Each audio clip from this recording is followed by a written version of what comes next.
കണ്ണിടാണ്ടിരിക്കാൻ ഇടയ്ക്ക് ഓരോ തോൽവികൾ നല്ലതാണ് അല്ലേ?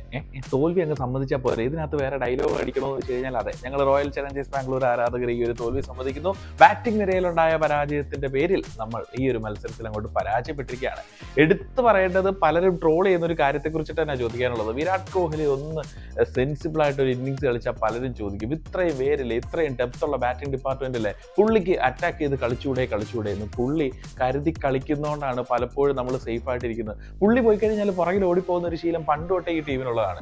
ചില സമയങ്ങളിൽ ഇപ്പോഴും അതേ ശീലം തന്നെ കാണിച്ചുകൊണ്ടേ ഇരിക്കുകയാണ്. പുള്ളി അവിടെ നിൽക്കട്ടെ, പുള്ളി സെൻസിബിൾ ആയിട്ട് തന്നെ നമുക്ക് കളിച്ചാൽ മതി. എന്തായാലും ബാംഗ്ലൂർ ബാറ്റിങ്ങിൽ ചിലയിടങ്ങളിൽ പാളിപ്പോയിട്ടുണ്ടെങ്കിലും ബൗളിങ്ങിൽ ഒരുപാട് പോസിറ്റിവിറ്റി ഉണ്ടായിരുന്നു. ഹേസൽവുഡിന് എന്ത് പറ്റിയെന്ന് അറിഞ്ഞുകൂടാ. ഓപ്പണിംഗ് സ്പെല്ലിൽ ഹേസൽവുഡ് ഒന്ന് തീയായിരുന്നെങ്കിൽ, ഭുവനേശ്വർ കുമാറിനോടൊപ്പം ഒന്ന് തിളങ്ങിയിരുന്നെങ്കിൽ ഇന്നത്തെ കളിയിൽ ഈ 155 വെച്ച് റോയൽ ചലഞ്ചേഴ്സ് ബാംഗ്ലൂർ ഗുജറാത്തിനെ തളച്ചിട്ടേനെ. പക്ഷെ അത് നടന്നില്ല. ഭുവനേശ്വർ കുമാർ പ്രായം തളർത്താത്ത പോരാളിയായിട്ട് ഭുവിയുടെ ആ ഒരു ഗ്രാഫ് മുകളിലേക്ക് പോവാണ്. 2016-ലും 2017-ലും പർപ്പിൾ ക്യാപ്പ് തൂക്കിയിട്ടുള്ള അതേ പേര് 2026-ൽ വീണ്ടും 3-ാം തവണ പർപ്പിൾ ക്യാപ്പിലേക്ക് എത്തിക്കഴിഞ്ഞാൽ അത്ഭുതപ്പെടാനല്ല. എന്ത് രസമായിട്ടാണ് ബോൾ ചെയ്യുന്നത്. ഗുജറാത്തിന്റെ ടോപ്പ് ഓർഡറിനെ, ഗില്ലിനെ, സായി സുദർശനെ, ബട്ട്ലറിനെ, ഇവരൊക്കെ ഔട്ടാക്കിയ ബോളുകൾ തന്നെ പറയും എത്ര മനോഹരമായിട്ടാണ് പുള്ളിക്കാരൻ ബോൾ ചെയ്യുന്നത് എന്നുള്ളത്. ഒരു വർഷം മുമ്പ് ഇതേ ഗ്രൗണ്ടിൽ 18 വർഷത്തെ കാത്തിരിപ്പിനൊടുവിൽ നമ്മൾ കിരീടം തൂക്കിയിട്ടുണ്ടായിരുന്നു. ഇന്നൊരു ചെറിയ പരാജയം. ഗുജറാത്ത് ടൈറ്റൻസ് മികച്ച രീതിയിൽ തിരിച്ചു വന്നുകൊണ്ടേയിരിക്കുകയാണ്. തുടരെയുള്ള വിജയങ്ങൾ, ചെറിയ സ്കോറുകൾ ചേസ് ചെയ്തുകൊണ്ടുള്ള വിജയങ്ങൾ.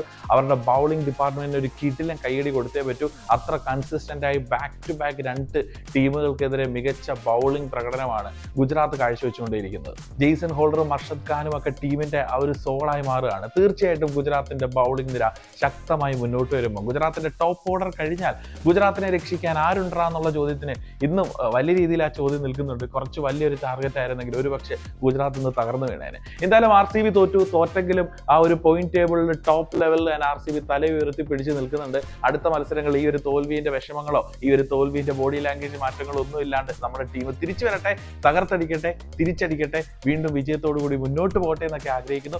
എന്നാലും ഇന്ന് വിക്കറ്റ് എടുത്തിട്ടുണ്ടെങ്കിലും റൊമാരിയോ ഷെപ്പേർഡിനെ എനിക്കെന്തോ ടീമിൽ അങ്ങോട്ട് സ്യൂട്ടഡ് അല്ലെന്നാണ് തോന്നുന്നത്. ഇനി അത് എൻ്റെ തോന്നൽ മാത്രമാണെങ്കിൽ നിങ്ങൾ പറ, ഇന്ന് കുഴപ്പമില്ലായിരുന്നു, ഒന്ന് വിക്കറ്റൊക്കെ ഇട്ടു. പക്ഷേ പുള്ളിക്കാരൻ വേണോ? നമുക്കൊരു 6th ബൗളിംഗ് ഓപ്ഷൻ വേണ്ടേ? നല്ലൊരു കിടലിന് ഓപ്ഷൻ വേണ്ടേ? എന്തായാലും നിങ്ങളുടെ ഒപ്പീനിയൻസ് കമന്റ് ബോക്സിൽ പറയാൻ വേണ്ടിയിട്ട് മറക്കണ്ട.